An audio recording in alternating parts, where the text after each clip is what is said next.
શહેરના ચિત્રા ગણેશગઢ વિસ્તારમાં રહેતા મૂળ વરલ તથા સોડવદરા ગામના રહેવાસી 4 શખ્સોને ગેરકાયદેસર રીતે ઇંગ્લિશ દારૂની હેરાફેરી કરતા ઝડપી પાડવામાં આવ્યા હતા. પોલીસે તેમની પાસેથી ભારતીય બનાવટની ઇંગ્લિશ દારૂની કુલ 444 બોટલો, જેની કિંમત ₹5,77,200 થાય છે. તે ઉપરાંત એક ઇકો ગાડી ₹2 લાખ અને એક 4 મોબાઈલ ફોન ₹20,000 મળીને કુલ ₹7,97,200નો મુદ્દામાલ જપ્ત કર્યો.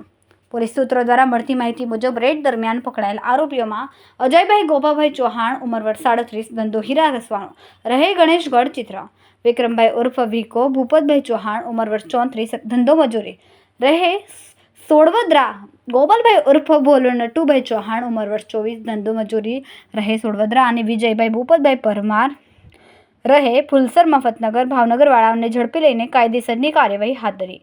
પ્રાથમિક પૂછપરછમાં આરોપીઓએ કબૂલ્યું કે સદર દારૂનો જથ્થો આરોપી 5 સુરત રહેતા મોબાઈલવાળા ઈસમ દ્વારા પૂરો પાડવામાં આવ્યો હતો, જે રેડ દરમિયાન હાજર ન હતો.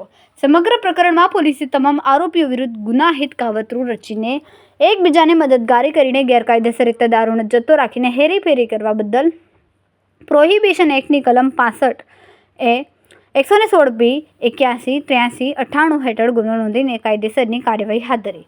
પકડાયેલ 4 આરોપીની ધોરણસર અટકાયત કરવામાં આવી. આ મામલે આગળની તપાસ ચાલુ છે અને ફરાર આરોપીને ઝડપી લેવા ચક્રો ગતિમાન કર્યા છે. કેમેરામેન બીજલભાઈ માલકિયા સાથે રિપોર્ટર ફિરોઝ મલેક, ભાવનગર.